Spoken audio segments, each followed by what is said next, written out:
All right, fellas. On the old docket today, we have the one and only. Who is this guy? DB Hammer. So somebody who has influenced a lot of our training, somebody who has a lot of shroud of mystery wrapped around him. We'll be kind of just overviewing and kind of just recapping some of the big takeaways that we have had from his book and from some of his articles, and just kind of swapping war stories between ourselves and other coaches. Now, I first started hearing about DB Hammer when we were together and sort of talking about, hey, here's this guy that Chris Kerr talks about and has talked about. And then if you guys remember, when we went to RPR level 1 at William & Mary and Chris Kerr was leading it, we kind of had that Q&A. And Blair, you started to ask a few questions to Chris about DB Hammer and a little bit about the mystery behind him. And I know you have a little research done on that, so maybe we could share some of those stories later. And so we walked away. All right, that was that. And then Blair, you left Liberty, and then you were graciously gifted a PDF copy of the best sports training book ever. And you sent it down to Ross and I, and we all kind of got into it. And so once that happened, I didn't really jump on the bandwagon real quick. I guess I was looking into something else. But Ross, you were kind of the first guy to really dig into the book and start to work on it. I remember you were in the weight room and kind of going through some of the auto reg stuff and feeling it out during training with yourself, not with your athletes yet. So Ross, just kind of give us an idea of, hey, here's my initial thoughts. Here were the big things that stood out to me when you finally got to read Mr. Hammer's book. Well, I was really confused because the nice lingo is completely different than what we would ever say, and then what we are used to. So that took a little bit. I know when I first read it, I had to literally make a list of the terms. But aside from that, I mean, the biggest initial takeaways really that anyone gets is going to be the auto reg training. And then it's going to be, for me at least, it's time sets in the energy system brackets. And then from there, I know Chris, you take a bit from like the static spring model in that deal. Huge. And I would say that the last big thing for me is the ordering of, or let's say the pairing of movements and the pairing of lifts based off of whether strength, power speed, and how we pair those up. Because it is a little contradicting to what a lot of us are told on some things, and then otherwise it does pair well in other things. But yeah, I mean, it's the one book I do think where I was in the right spot when I was reading it, where I was ready to take in that information, and it actually made sports performance make sense as a whole. It filled in a lot of gaps of things I might have had questions on. But it was definitely the one book where I was like, all right, I feel like I kind of have a good grasp, at least, on what we're shooting for to improve performance. That's where you and I might differ, because when I got my hands on it and graciously shared it with you as it had been shared with me, I read it and I was like, what in the heck is going on? And going down the rabbit trail of who is DB Hammer, you read online on different forums from 1998 or whatever, 2007, and everyone's wondering who he is. And like, you know, the people like, yeah, he's just making up words. It's all just synonyms that are just made up. But when you can actually dive into it, and I've started diving back into it again now, you can put some good pieces together and it ties things up. Yeah, that's a great point. Like Ross, you touched on it. Blair, you just touched on it. There is a lot of, what's the big fancy word? Is it nomenclature, right? Like a bunch of different words. And yeah, you could say synonyms for sure, such as he calls the eccentric portion plyometric, right? And just, yeah, you really have to, like you said, Ross, develop your own kind of glossary or dictionary to really understand things. But before Ross like hammers it, Blair, talk a little bit more about the mystery that shrouds him. What were some of the things that you found as you were trying to find this guy, or a little bit more about him? Yeah, DB. Who's DB? Is it Dietrich Buchenholz, or is it Brad Nuttall? Who is it? Some people even think it's Chris Korfist himself, but I don't want to. I have no idea who it is. But you can look it up, and there's speed forums from literally 15, 20 years ago. People are all fired up about who this is. I don't know if it's been discovered, if the veil has been lifted yet. Maybe one day, right? It's actually I was doing digging through Google. So in my late 20s, I found out how websites actually work, and I never knew that you could like hide pages, or that links to a page could get buried.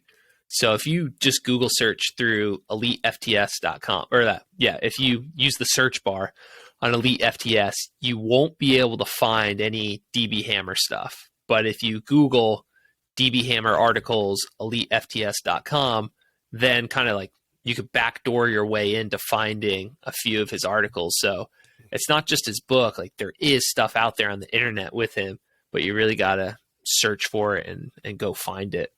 But with, all that being said, Ross, so very much shared there. I was super confused when I read it too.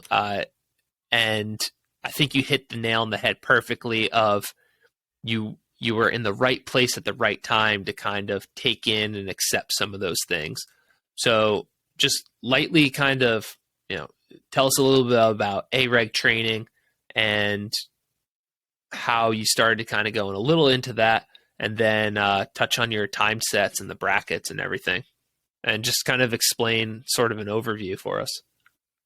Yeah, so the getting in the auto-regulatory training, doing it myself, well, let me go back. I will say that I was also very confused when I first read the book, but then eventually as we tied it in, it all made sense. So not to sound super smart or anything, but nevertheless, when we getting into the auto-reg training, and when I was trying to, at least on myself, and trying to do his sort of layout, one, I found that it took forever, good or bad or indifferent. Like because I was doing drop-offs to, I think it was like 5%, maybe, whatever. And with the auto-reg training, you're dropping off a jump, a sprint, or whatever it may be. It just depends on what the goal is of the day. And so for me, doing the different jumps and whatnot, I would find that it would take so long to drop off. But I was also doing the big rest intervals between movements, and if I was setting up, say I was doing, 4 movements, and if it was a squat to these 4 other movements, and it was 2 minutes in between each movement, all right, it's going to take 8 minutes just to get through one set. And so as you keep going, it's going to take a little while. And so for me, I don't want to say frustrating, but it was more like, okay, I know that I can't realistically do long rest intervals and things like that for every single movement between sets. Because then the other deal with it, at least when you're going by the book, is you're going to do every single movement until you fail or you drop off on that specific movement. So let's say I'm doing back squat, I'm then doing an ab, and then I'm doing split squat, whatever it may be. I can drop out on back squat, but then I'm still doing my ab stuff and my split squat. And then I just keep going back and forth. And so it just takes a super long time. If you're doing it by the book. Now, if you do it like we would probably normally do it, you do your normal sets, and then I just base it off my jump to cut everything else. It's a little more realistic to do. So over time, as we're kind of messing with stuff, eventually I was trying it with some of our teams at Liberty, and not necessarily to the extent of like full blown auto reg, but more just, hey, between every set, we're just going to jump and we're going to see if you are within X percentage of your PR for the day, or of your PR. And if you set a new PR, then we'll go off of that. But started to do that, and I was just finding, I'd have some kids that might go 4 or 5 sets, but I'd have other kids that might hit 10. And it was just kind of figuring out, okay, what am I going to do logistically to be able to do auto reg stuff in the weight room, which can be pretty tough, and to be able to kind of control it that way. Because when they drop out, I mean, if it took them 15 minutes, what do you like? Yeah, you could send them home and be done for the day. Which me and Chris kind of got into some different thoughts there as far as, okay, when they drop out, are they dropping out because they don't have enough capacity? And then we need to push that their volume and their capacity as soon as they drop out. And that could have been done, 1x20 or aerobic work or whatever it may be, which that was just some different thoughts there. But anyway, so getting that first little introduction was good. And then as we're training, me personally, then getting big time into time sets and getting into the brackets, because with hammer, everything's broken down into time sets basically. And your energy brackets are, for him, it says 0 to 9. I'm just going to say 0 to 10. And then you're going 10 to 40 seconds is your reserve, and then after 40 to 60 to 70 or whatever is your aerobic, is at least what's broken down in the book. And then you can break down between your reserve, your anaerobic reserve is between, you have a top and a bottom basically of 10 to 25, and then 25 to 40 is your higher bound of that. So I very rarely, I shouldn't say rarely, I would do 25 to 40 seconds because that is just a lot of reps depending on the movement you're doing. But got into that, and we can talk a little more detail. I've kind of been rambling, but as I was messing with it, it's like, man, I think it's the best way to train of time sets, because it evens out. Yeah. 10 seconds on a back squat is not the same as 10 seconds on a bench. It's just, there's two totally different animals, and I can assign, let's say I assign 5 reps on a back squat and 5 reps on a bench. It's going to take me 5 seconds on a bench, and it might take me, 10 to 15 seconds on a squat, depending on the weight and what we're doing. So you think you're targeting the same thing, but you're not targeting, you're doing two totally different things. Yeah, it was that was really well explained with the time sets there. Good stuff. I think the example I saw was like shrugs and curls or something like that, because 40 seconds of curls is going to be completely different than 40 seconds of shrugs too, just with the movement. But that was awesome, Ross. Wordy, but awesome. Yes. You're right. Anyways. It's just, it's so much there. It's like, I don't even know where to start, honestly. Yeah. There's a lot. I mean, he's wordy, so it's going to be wordy to try and explain what he's saying. One of the things, Chris, going back to nomenclature, he gets into neuro this, neuro that, like everything is neuro something. And that can be confusing. Talking about the autoregulatory stuff, Ross, in the weight room, you're using it for jumps, right? We're looking for the drop off there. What else are you using autoregulatory for? Are you on the field with it? Are you using it for lifts as well? Because I know in the past using APRE, which is not the same, but similar idea. Yeah, so I haven't, the only time I've done the auto reg that way is just through jumps. I haven't done it on sprints. I haven't done it any other way other than jumps. Now I do for the lifting side of auto reg, from messing with it, I definitely prefer, from a practical setting, doing APRE versus the time sets, personally, because then you're kind of, the way that I like to manage a time set is going to be number of reps in X number of time. So if I am doing 10 seconds on bench, all right, when I get to my working set, whatever that may be, say it's 80%, okay, and then in 10 seconds, my guys get, let's say, 5 reps.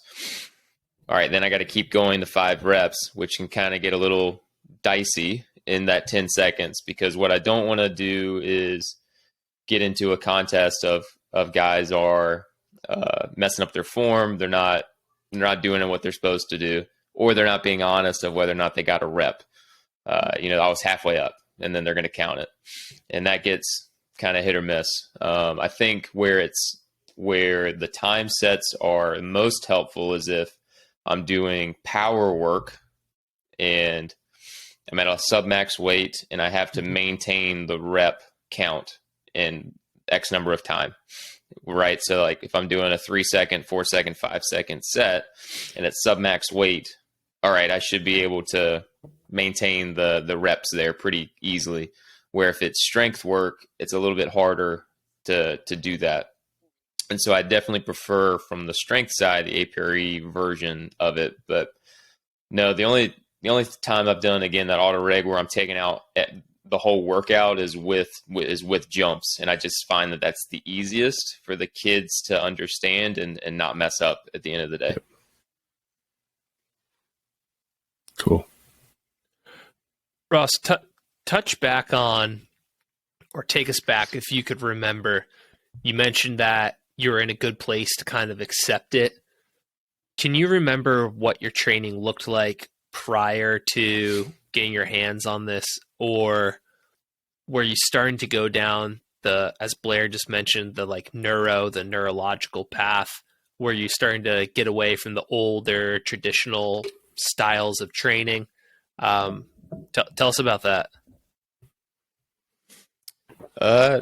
Honestly, I don't even remember what I was doing before DB Hammer, but it was more, I think it was more like the focus, what is my reasoning behind what I'm doing? So now everything that I'm doing is going to be based around what is it doing to the nervous system, but also like energy system development.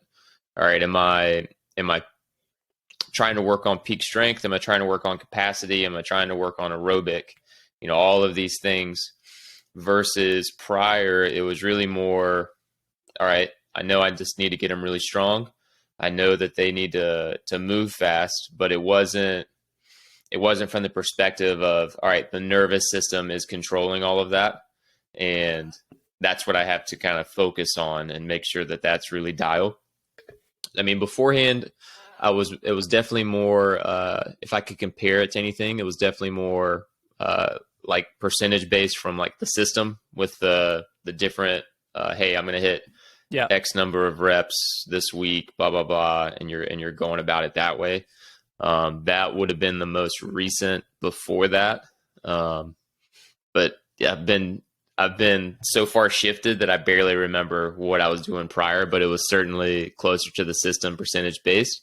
And I guess to answer your question, as far as being ready to receive said information, is by having enough general and random information from other coaches and other places, whether it's jumping, sprinting, lifting, and you're kind of seeing what different coaches are doing and what different people are talking about.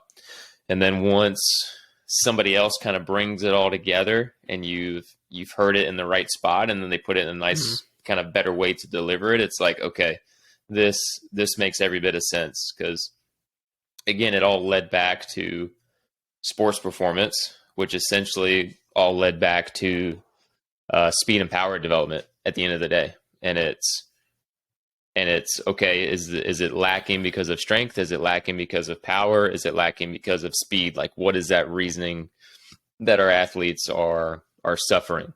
But also understanding that they might need to be stronger. They might need to be more powerful. Like, we're not going so far away from strength work. Like, that's still going to be the foundation of it. But understanding that at the end of the day, the speed and power aspect of athletics is what's going to reign supreme.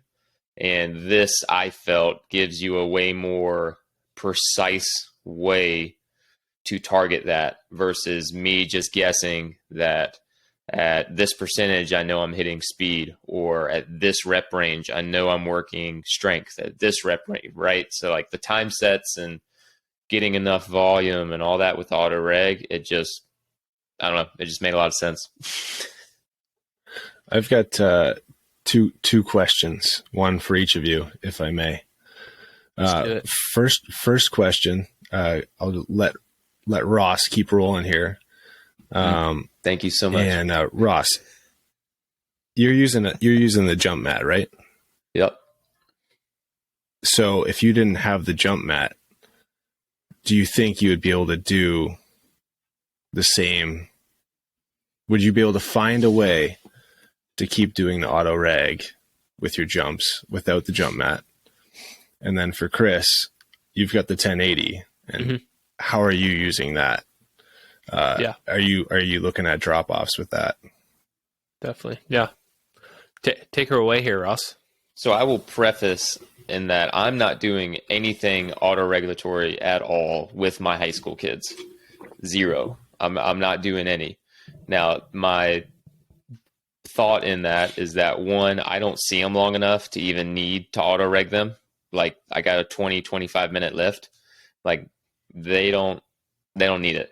And so, two, I also do think that there is some value with those younger kids that, one, they can't produce enough consistent outputs to auto-regulate it. So like a kid, he could jump 22, he could jump 24, then he jumps 21. Like, he's really inconsistent, and it doesn't have his nervous system so dialed up that we're going to be steady with our jumps. And so I just don't trust it. Now, if I didn't have a jump mat, then I would say I would maybe try to broad jump, but even then you can fake your way to a long broad jump, and there's so much technique involved in a broad jump that I don't think you could do it per se.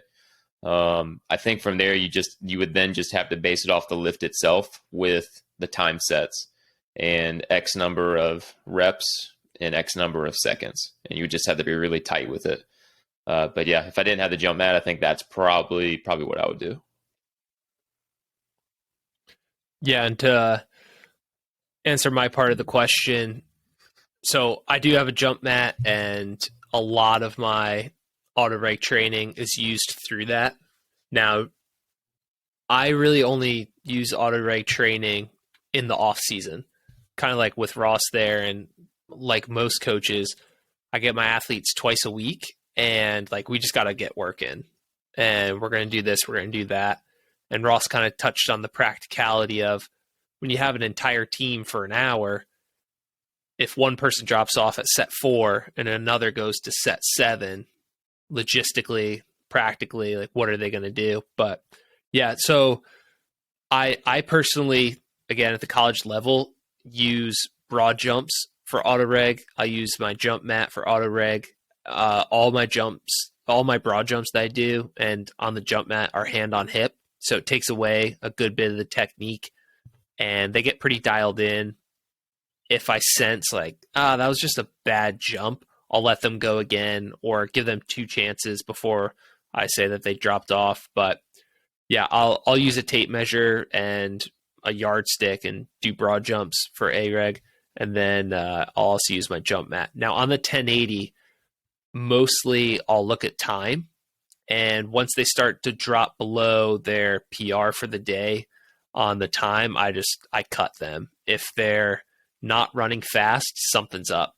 But weird enough, and this could be maybe a subject for another day, I have found that very rarely, if ever, do I have an athlete that has a good day on the jump mat and sprinting on the same day. Like, super weird. But when people PR in the hallway with their sprint, on the 1080, they have their worst day on the jump mat.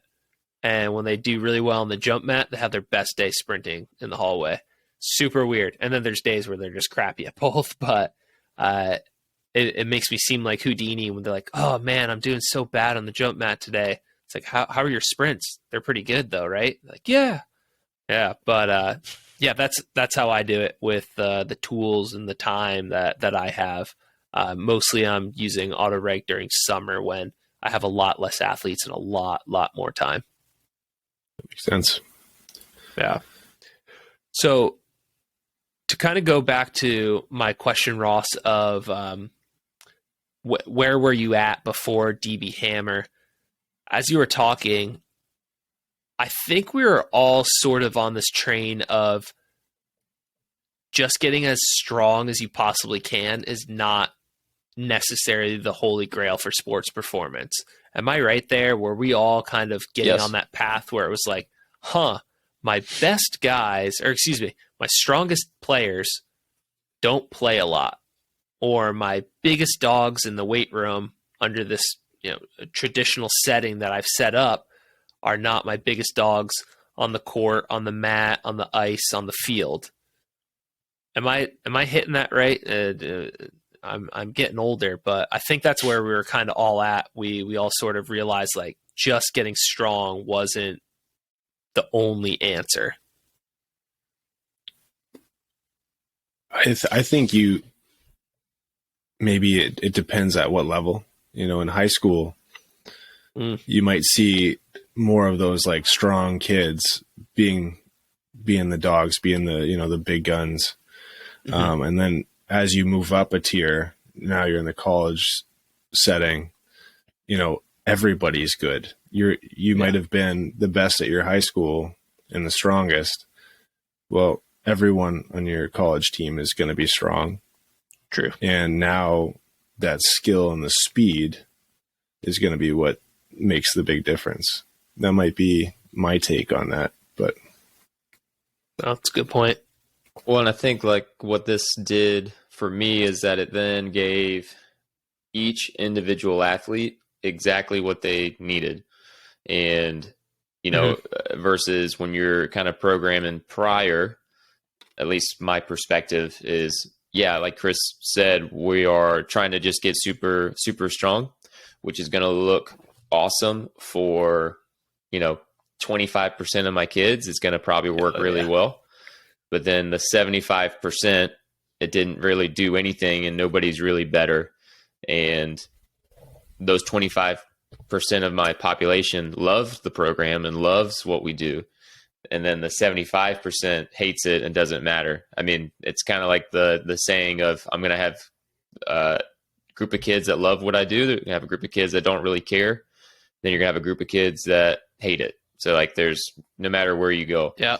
And so this, instead of, all right, just strength work. All right, now I got dudes that, great, they're going to excel at being strong. I got some that are going to excel at being powerful and some that are going to excel at being fast.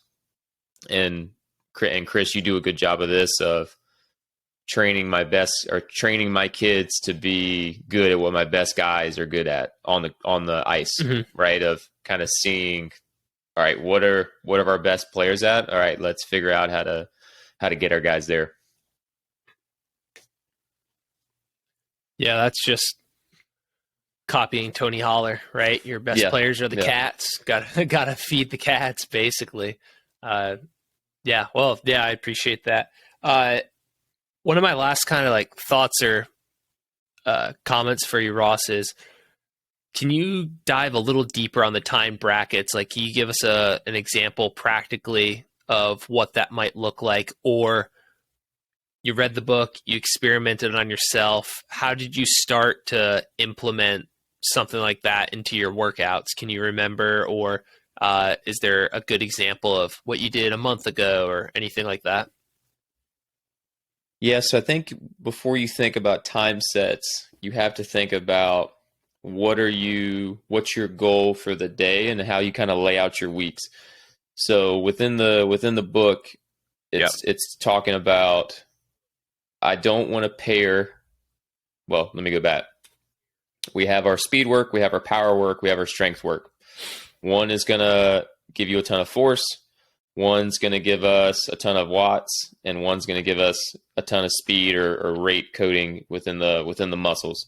So I don't want and again, according to the book, I don't want to pair my strength emphasis with also a speed day and my speed work, which goes against contrast training and all that kind of stuff.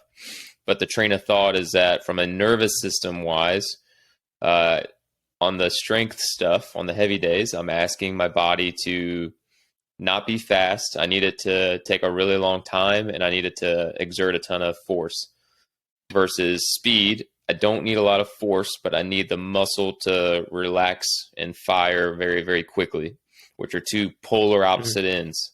And so then from an adaptation side and from a nervous system side, you are, again, polar opposite ends. So when it comes to adaptations, I'm not getting optimal adaptation either way. I'm going to get some, but I'm not getting the most I could out of a day. And I think a lot of coaches, there are plenty of coaches out there that are have that belief where like, all right, today is strictly power day from field work through weight room, or speed work, through the weight room. Everything is aligned. Before that, I had never heard that train of thought. So that was really eye-opening for me. But it made a lot of sense, because then I am solely from that nervous system adaptation side that I just don't want to confuse it. I just want a clear message for that day. Hey, this is it. This is all I need you to do. And then we can go on to the next one. And so on any day, I'm either going to pair strength and power work or power and speed work, or I can just have one. It depends on what your days, what you want them to be. Now when you're getting into the time sets, all speed work is going to be under 10 seconds, because I need it to be high quality. I need it to be at our most intense level. Strength work can technically go upwards of 40 seconds, because I'm getting into peak strength, I'm getting into capacity, I'm getting into bodybuilding and that type of stuff. That's still strength work, because I'm moving slow and that type of deal. And then our power work, I would argue, is under 10 seconds, but yes, you could maybe go a little bit up into the 20, but I think that's more of a submax strength work. I mean, you can kind of debate there what you want, but I still think, again, power and speed work is under 10 seconds, but anything past that is essentially strength work and essentially capacity work. So yeah, when you're breaking down your days, I at least set it up to where I'm just going to pick a time. So let's say like week 1, I can do 10 seconds. Week 2, I do 7. Week 3, I can do 5. And then I'm just working my way up in terms of times and weights and whatever. And I like to assign percentages for it when I do that. And I just kind of base it off roughly where I want them to be at. So nevertheless, with that first 10 seconds, I'm working peak strength, peak power, peak speed. And then our capacity work, that next time bracket, is 10 to 25 for the lower tier, and then it's 25 to 40 for the upper tier. So if I want to build capacity for more peak outputs, I'm going to be in that 10 to 25 range. And then if I want to build more capacity for basically the 10 to 25 range, I'm going to be in the 25 to 40. Because if I need capacity for something, I'm going to be at the next time bracket up from it. So I need to handle more 0 to 10 second work, I need to do more work in 10 to 25 to build capacity. If I need more work or more capacity in 10 to 25, I'm going to be in the 25 to 40 second work. So like, let's say on a shift for hockey, it lasts 25 seconds. Then I need to do more work in the 25 to 40 to build the capacity. Now, if I have the capacity and I need to reach the peak outputs, then I need to either be obviously at the same exact, technically same time bracket I need, or I'm less than what I need so I can go at a higher intensity. And then he doesn't, and obviously, like I said earlier, he doesn't he doesn't talk about stuff over 40 seconds because it's aerobic work, quote unquote. But I mean, you can do that stuff if you like, but I think I would consider that more the bodybuilding, super light, continuous. I mean, Louis and Westside and them, I mean, they're doing 5-minute sets of whatever. And so that's something to think about. Yeah, the aerobic oh my gosh, I can't talk. The aerobic capacity part is something that Dietz has always hammered with his aerobic sets, and then as well, talking about that shifting up and down.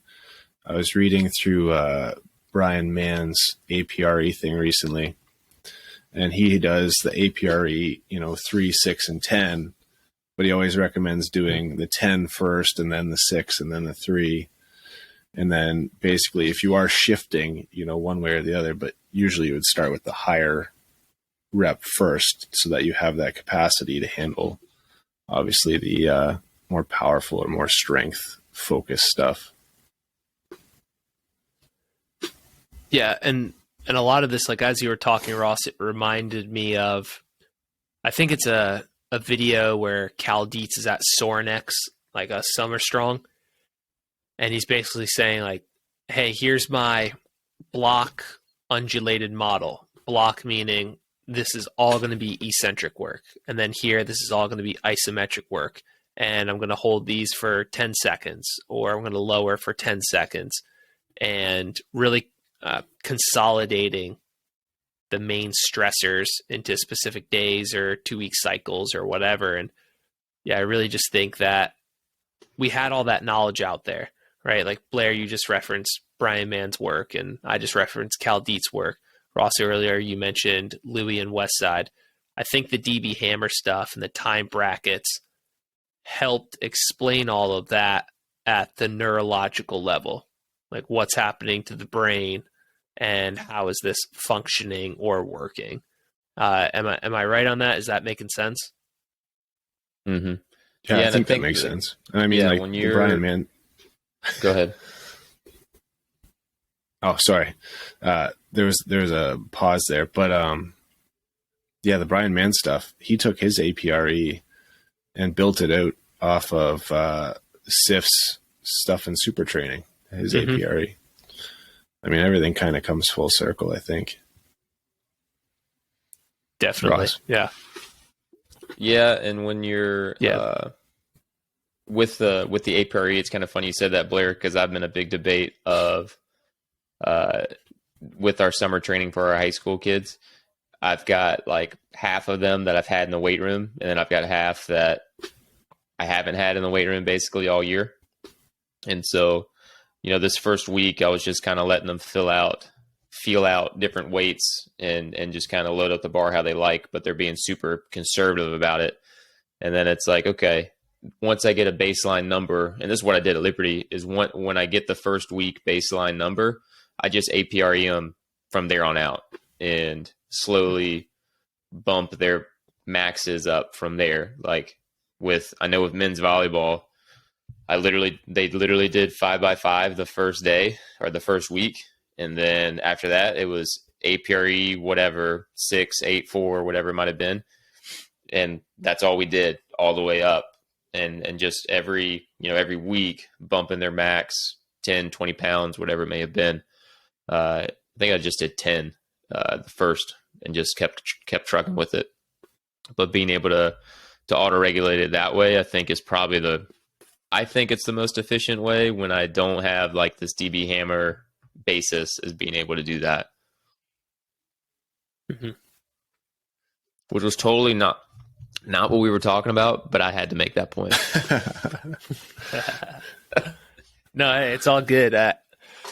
I think what hopefully we're doing a good job of is, hey, we've read this book, which has these crazy ideas. We were all confused at first, has different words to it, concepts that kind of blended a lot of things together for us, but still confusing at the same time. But I think, again, hopefully we're all demonstrating a good way of how we do it practically. right? Like Anthony Donskov, I quote him for saying, absorb, modify, apply. I heard him say that. We absorb all this. We have to modify it for our group of athletes, whether they're middle school, high school, college, or professional. And we have to apply it for our setting, whether we have 6 racks, 2 racks, 12 racks, and whether we have 20 minutes or an hour. So hopefully the old listeners will agree that we're at least showing like a good practical way of how we're doing it. Like, hey, sometimes I just run APRE for an entire semester, and that's how I do it. Yeah, makes sense. And I think it's important to remember with this is everything, it starts with the time sets, and then it's load after that. It's time first, because time is going to be what the stress is. It's not going to be the load. The time is going to dictate where I'm at and what that stress ends up being. Because if I take 30 seconds on a set, it's not speed, it's not power, and it's not peak strength. So those are things, again, it starts with time, and then I'm going to load after that. And I think that was a big shift for me, because then it led to, okay, on a bench, I can basically do anywhere between 1 to 10 reps, and I'm going to be in peak strength. I'm not actually building capacity per se. But on a squat, I can really probably only need 3, 4, 5 reps, maybe, depending on the weight, to be in the peak strength for squat. But if I'm doing, 8, I'm probably going to be in the capacity range in terms of reps and in terms of time. And then deadlift obviously is going to be different. But the big point was, if you're just writing a program and you're going sets of 8 on everything, an 8 rep bench and an 8 rep squat are just not the same.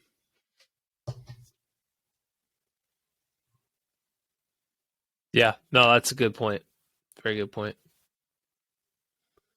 Especially sometimes it's hard to understand different exercises with time, and how that could be a little confusing. So Chris, because of your 1080 and your nice and detail oriented training, do you do any sort of testing as far as figuring out if they're speed dominant, strength dominant, that type of stuff? First off, thank you for the detailed compliment there. Sometimes I think I'm just throwing stuff on the board and seeing what sticks. But here's my thing with whether it's force velocity profiling, load velocity profiling, whatever we want to call it, or just testing for their neurodynamics, whether they are more speed, power, or strength dominant. It depends on the person on the day. So I've tested people on days and they showed this, and then 2 days later they showed the other thing. And so that's another reason why I switched to all hand on hip jumps. So then I really take like technique out of the equation. If you're familiar with an exercise, you're going to perform better on it. But yeah, I just have struggled with testing an entire group of athletes and then building out programs off of that. So DB Hammer has a few tests in his book, and through internet and talking to other coaches, we've seen other tests that you could perform. But the main one that I've done and has been effective has been Cal's 10-20 tool. I've used that with just a select few groups of people. And then it's somewhere in super training, I think, explosive strength deficit. So counter movement jump, and then go down, pause, and jump. I've profiled a few people that way for whether they need more speed or more strength.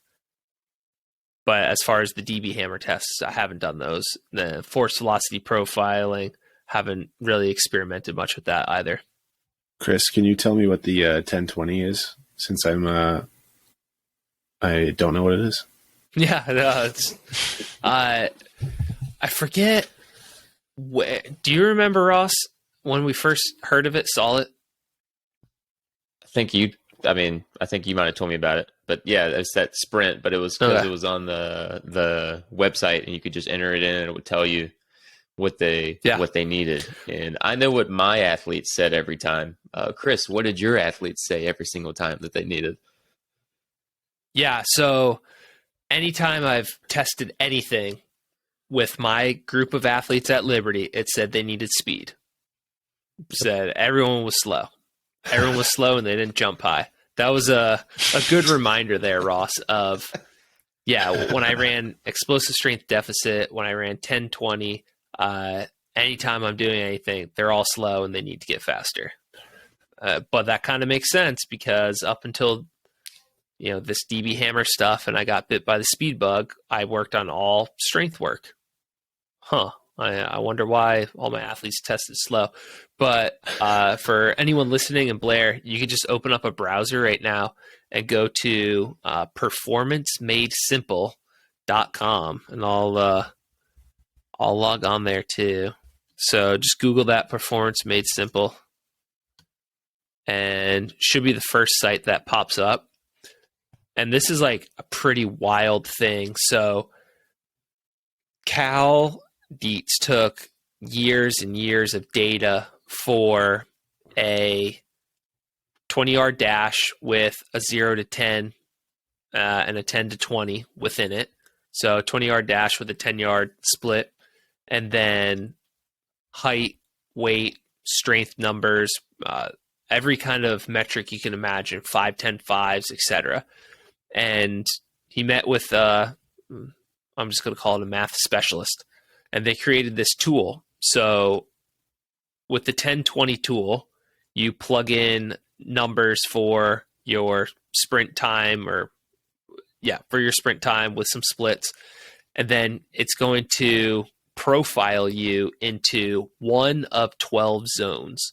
So Cal's broke it out with, it's like 4 zones are speed, 4 zones of power, 4 zones of strength. If you need a lot of speed, you're going to be doing basically like his banded peaked method. If you need a lot of strength, you're going to be using classic triphasic super maximal loading. And every one of my athletes, when I've done this, has tested that they need more speed for the most part, right? You're going to have your rare here and there person. But according to Cal, that's how he trains now. He's actually come out and said that triphasic works, but it's more efficient to train this way, where you run a sprint, check it with the 10-20 tool, and then get the corresponding protocol or workouts for that particular area. So that's a whole nother episode in and of itself explaining this, but it goes into such detail as if you need more speed when you're doing your plyometric work, you're going to be quickly bouncing off the floor. When you do your strength work, you need more acceleration. And so when you do your plyometrics, you're going to have a much deeper knee bend because strength, acceleration, deep knee bend, all those angles versus speed, top end, quick off the ground.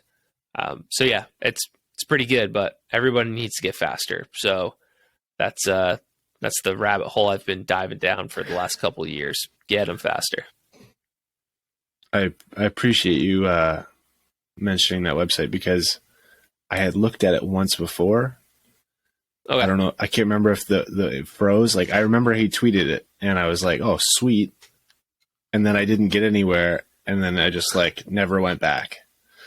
And so that's a good resource to have for sure. Yeah. It's, again, if you work at a university that buys you toys, it's nothing that I've done. I've gotten super lucky.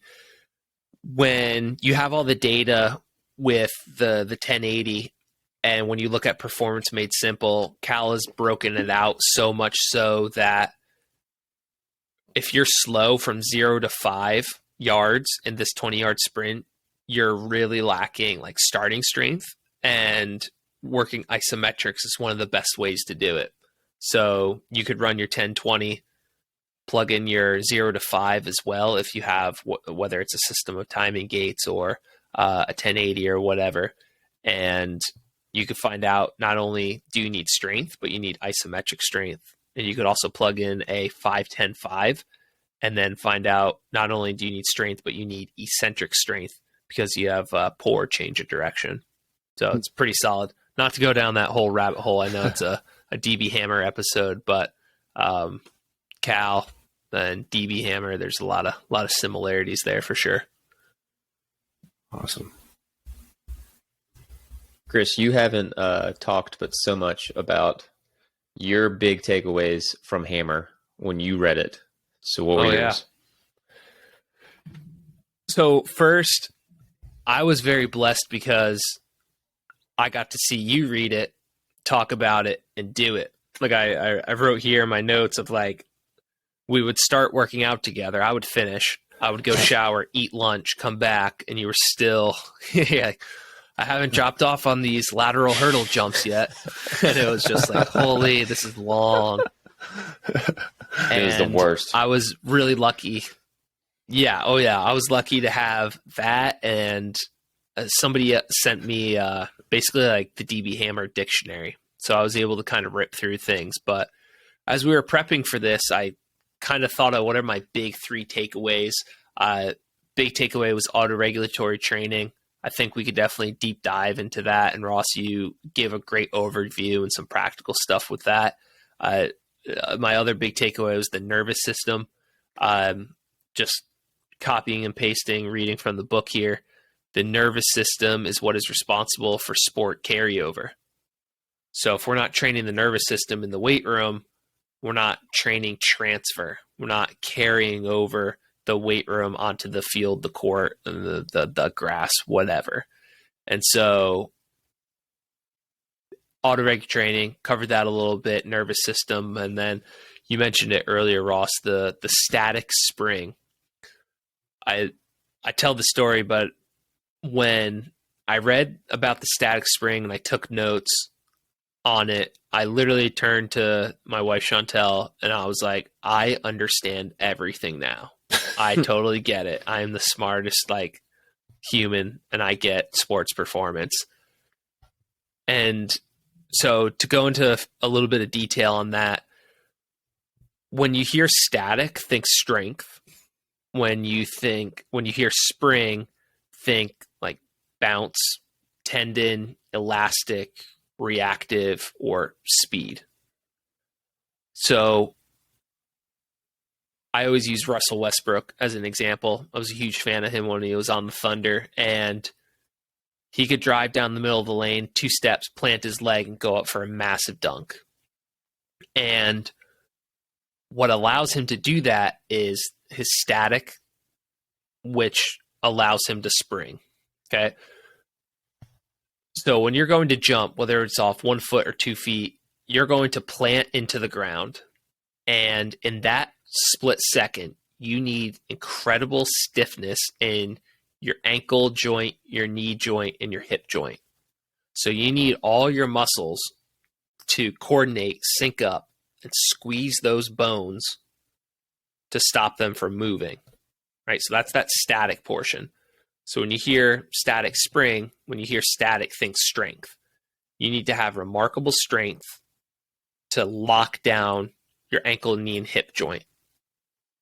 Once you lock those joints down and nothing's moving, all that force from your foot colliding with the ground is going to get stored up in your tendons, the spring, and then poof, you explode, right? So your tendons are elastic and those get loaded, and those get loaded like a spring. But if you're losing, your platform, so to speak, because you're deforming at your ankle, knee, and hip, and you're not strong enough to withstand that force, you're not going to get the same spring effect. So when you go to jump, when you go to dunk, when you go to do anything, your strength keeps your joints static, which allows your tendons to spring. And that's why fast people are fast. In that split second, they're so strong, everything gets loaded up and they could just explode. That's how you have the skinny guy who's, either really strong or really fast, or can jump super high, versus the big, strong, beefy dude who can't do that because they're not strong enough to immobilize their joints at the right time to then spring. And that to me was like, whew, I get it now. Like I understand why we need to get strong.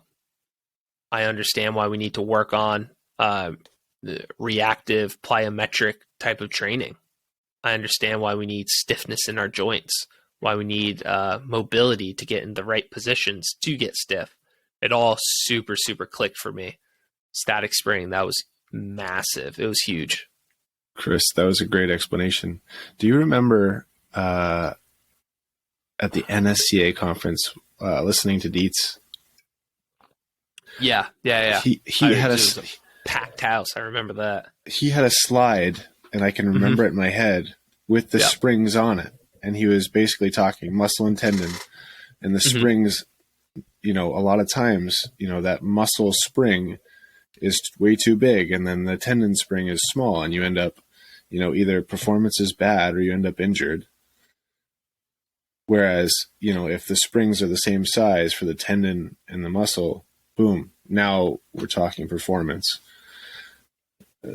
Exactly. And with interns, I kind of use that example all the time too, of like, hey, you can't neglect anything. It all needs to be trained, and it all ties into each other.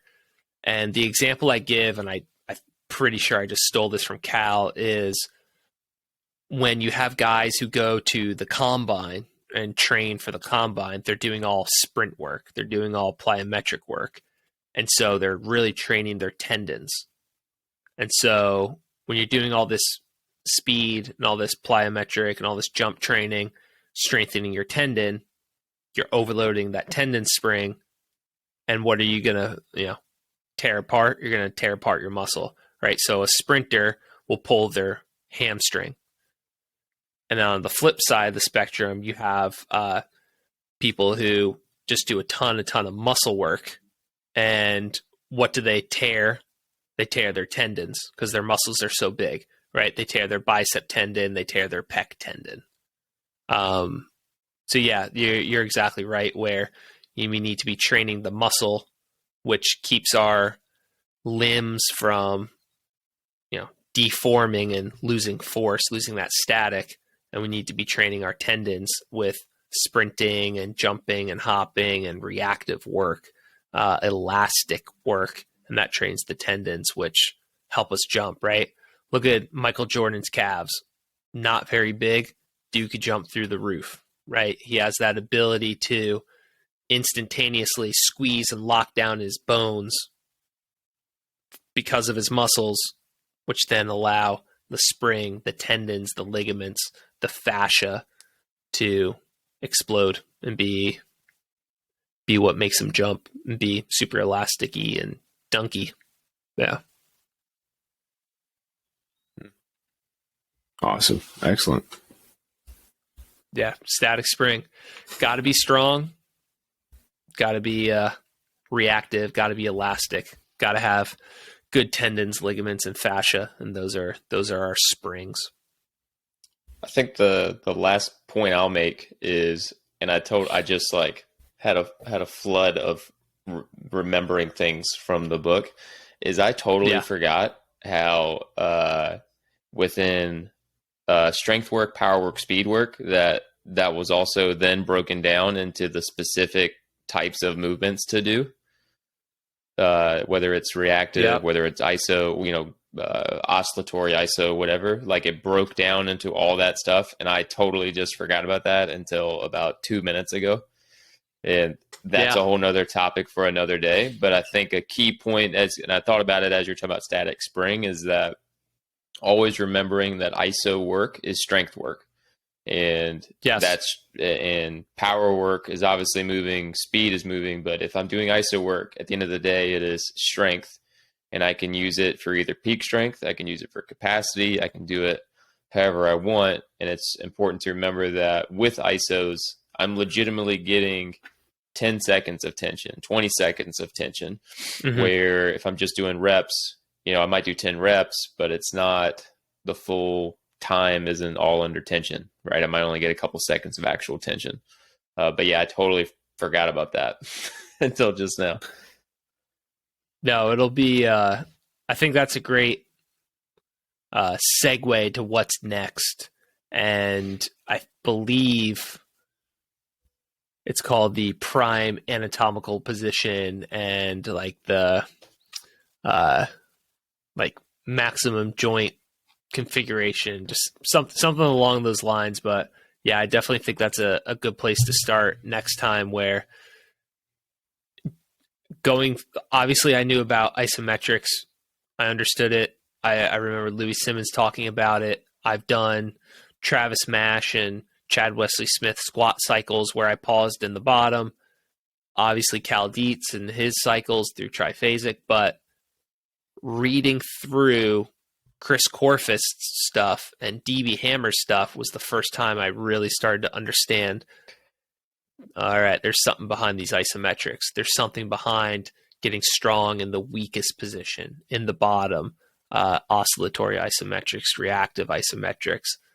Yeah, that'd be a good area to start to dig into next time. Sounds good to me. Cool.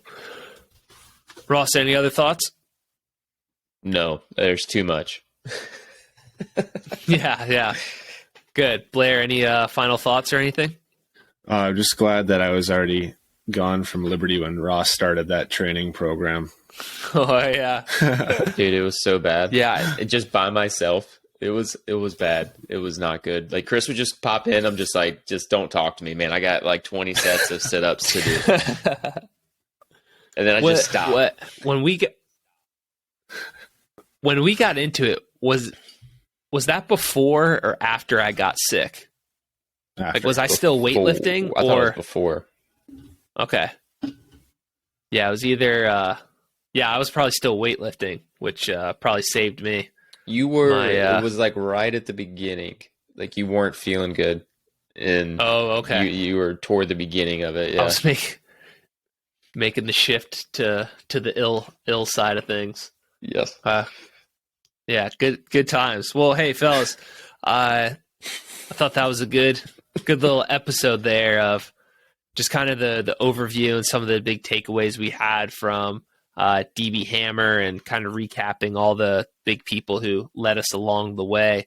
Hopefully next time we could dig into a little bit more of it, and we'll see how many episodes or how many good conversations we could keep having based off of this material, and kind of see where things go. So nice. That was a good recap.